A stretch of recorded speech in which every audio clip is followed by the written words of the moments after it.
The day they lowered her coffin into the ground, my mother leaned close to me and whispered, "You were lucky to survive her." Lucky. That's the word they chose. I stood there staring at the polished wood, my hands shaking, my chest hollow, and all I could think was, survive what? They always said she was dangerous. From the first day I brought her home, my parents didn't even try to hide it. My father barely shook her hand. My mother smiled too sweetly, and later that night told me, girls like her ruin families. Girls like her. She wasn't loud. She wasn't rude. She was calm, intelligent, and honest to a fault. She came from nothing and built herself from scratch. Maybe that was the problem. She didn't need anyone's approval, especially not theirs. Every time we visited, they would find something wrong. The way she spoke, the way she dressed, the way she looked at me, too intensely. They said she was manipulating me, isolating me, planning something. I laughed at first. Then I started defending her. Then I started fighting them. And that's when it got ugly. My mother would cry on the phone. "She's changing you." My father would send me articles about toxic women. They planted seeds in my head. Tiny doubts, small questions. Why did she insist on handling our finances? Why did she encourage me to move out of my parents' neighborhood? Why did she say I needed to grow up when I ran to them after every argument? They called it control. She called it independence. And slowly, I began to wonder if my parents were right. The night everything fell apart, I accused her of manipulating me. I can still see her face. Not angry, not defensive, just hurt. She didn't scream. She didn't argue. She just said, "If you believe that, then you don't know me at all." She packed a small bag and left to stay with a friend. 3 days later, she was dead. Car accident. Drunk driver. Just like that. No goodbye. No fixing things. No second chance. At the funeral, my parents held me like I was the victim of something evil that had finally ended. "She was trouble," my father muttered. "No, you can heal," my mother said. I believed them because it was easier than facing the truth that I had pushed away the only person who truly wanted me to stand on my own. Weeks passed. Grief turned into silence. And then one evening, while sorting through her things, I found a folder tucked inside her desk. My name was written on it. Inside were documents, bank statements, investment plans, property listings, and a letter. My hands trembled as I read. She had been building something for us. She had quietly invested her savings into a small business in my name. She had been meeting with financial advisors. She had even secured a modest apartment deposit, far from my parents' influence, because she wanted us to start fresh, independent, together. She wrote that she knew my parents didn't trust her. She wrote that she didn't blame them. But she said something that broke me. "They don't see you as a man yet. I do." She wasn't controlling me. She was trying to free me. And then I remembered something else. The week before our fight, my father had insisted on reviewing our financial plans. I had given him temporary access to my accounts. I trusted him. I checked the statements again. Money was missing. Not huge amounts. Just enough to create confusion. Just enough to make it look like she had been moving funds without telling me. Transfers routed through shared accounts. Timed perfectly. The doubts they planted suddenly made sense. They didn't just whisper fears. They engineered them. My chest burned with a kind of anger I had never felt before. Not explosive, not loud, but cold and steady. I didn't confront them immediately. I waited. I gathered every document. Every transaction record. I met with the bank. Quietly. I asked questions without accusations. The truth unfolded slowly.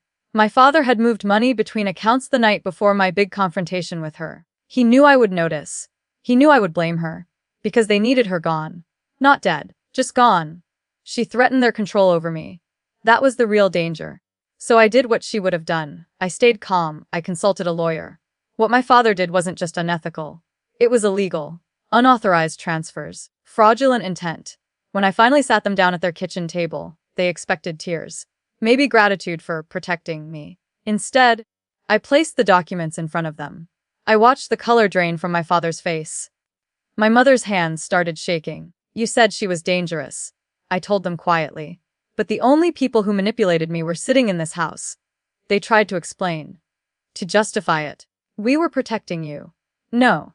They were protecting their control. I didn't yell. I didn't insult them.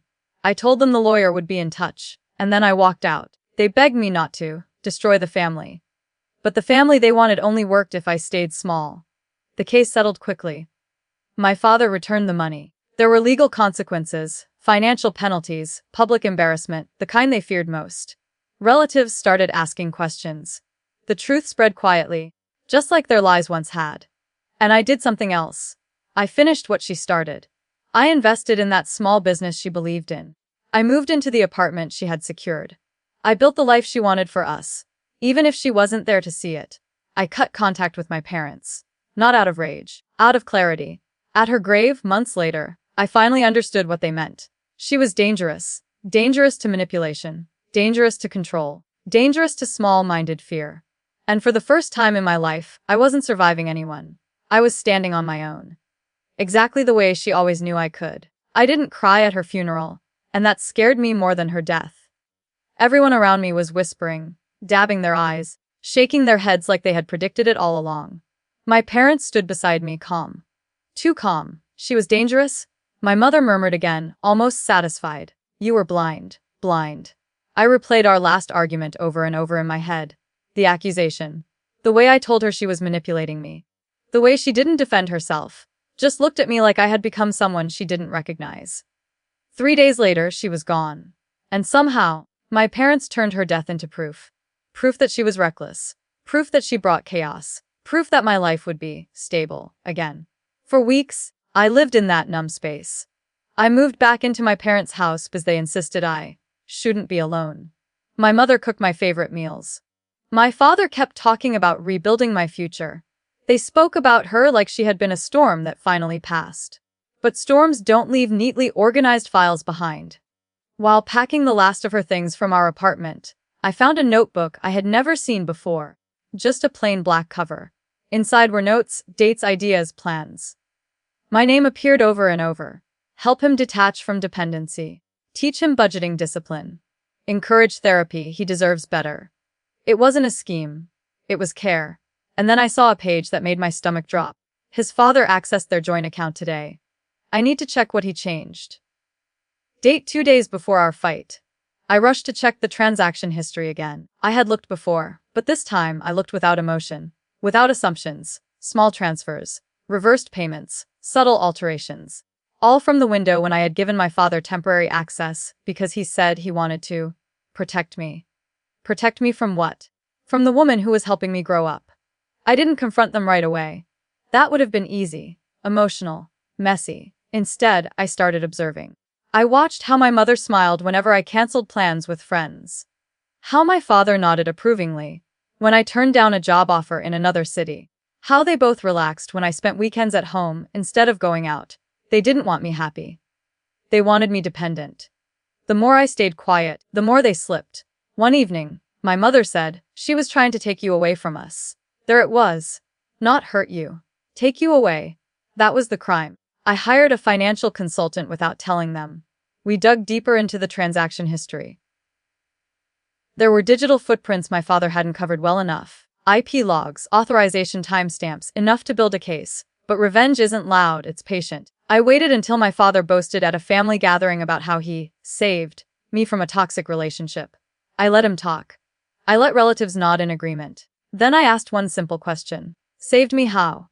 He smiled confidently. From financial manipulation. She was moving your money. I looked around the room, then calmly said, actually you were. Silence. I pulled out printed bank records. Not dramatically, just neatly.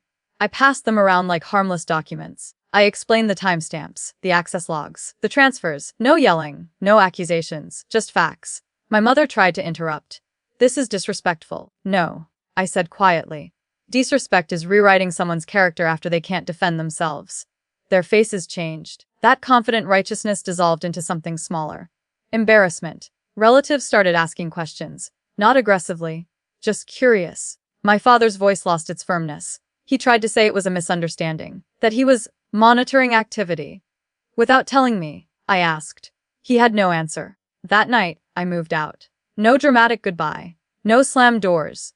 I simply packed my things and left the house that suddenly felt smaller than ever. The legal process that followed wasn't explosive. It was procedural.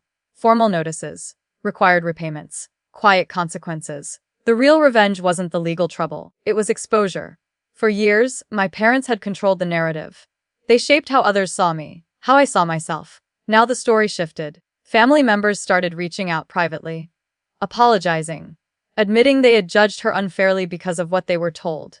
Her name changed in conversations, from dangerous to misunderstood, from manipulative to strong. I reopened her notebook months later in my own apartment, the one she had been saving for. On the last page, she had written something simple.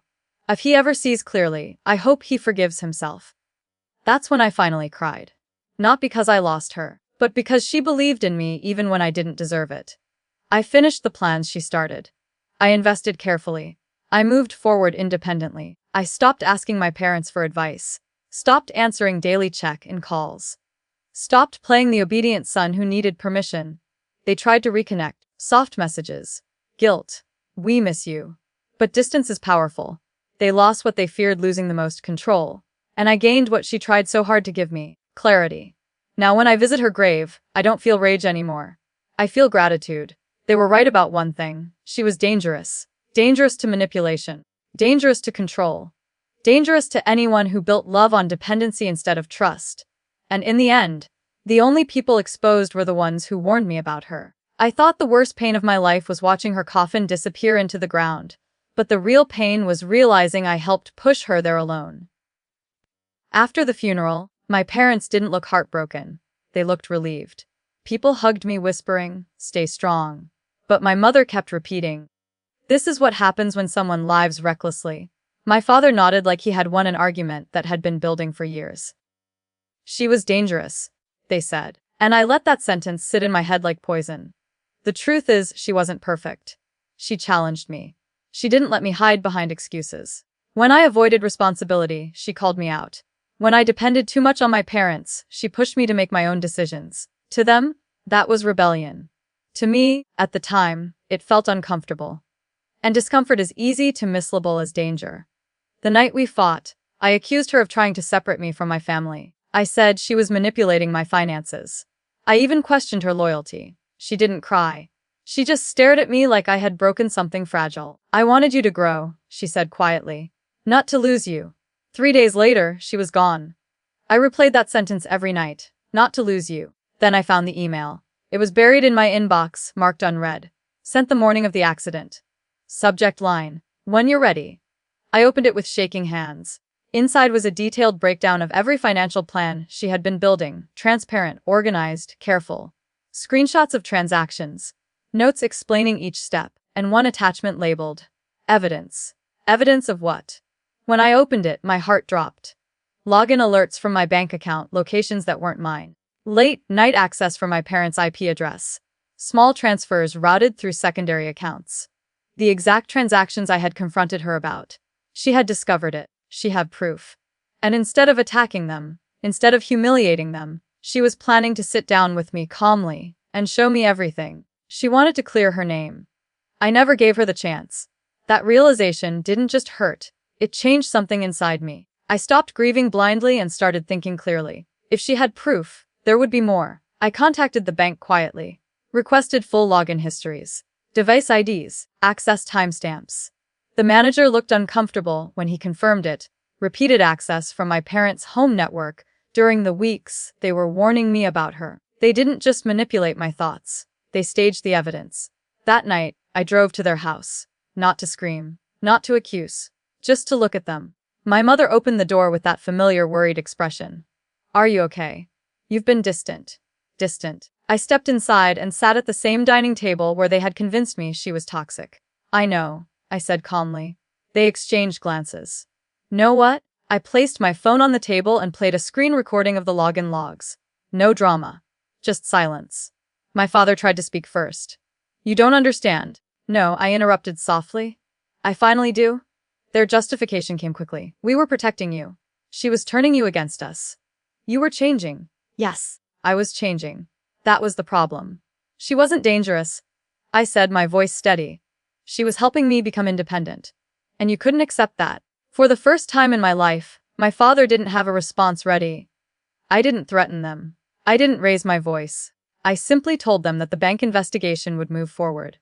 Fraud isn't just a family misunderstanding. It leaves records. Their fear wasn't emotional. It was practical. Reputation, community image. That's what mattered to them. The process took months. Statements, reviews, legal warnings. They avoided court by agreeing to full repayment, formal admission of unauthorized access, and financial penalties. But the true consequence wasn't the money. It was exposure. Family members found out. Friends asked questions. The story they had built about her started cracking. People began remembering how kind she was, how respectful, how driven, and slowly the label shifted from dangerous, to threatening. Threatening to control, threatening to dependence, threatening to the quiet system they had built around me. I moved out completely. Changed passwords. Changed phone numbers. Changed the rhythm of my life. They tried to call, to apologize, to rewrite history again. But clarity doesn't disappear once you see it. Months later I visited her grave alone. No anger left, just understanding. I told her everything. How I uncovered the truth. How I finished the business plan she drafted. How I moved into the apartment she had researched. For the first time, I felt like I was standing on my own 2 feet, not as someone's son hiding behind protection, but as a man making his own decisions. They were right about one thing. She was dangerous. Dangerous to lies. Dangerous to manipulation. Dangerous to anyone who needed me small to feel powerful. And in the end, the only people destroyed by her danger were the ones who tried to bury her reputation along with her body. They thought they saved me from her. But she's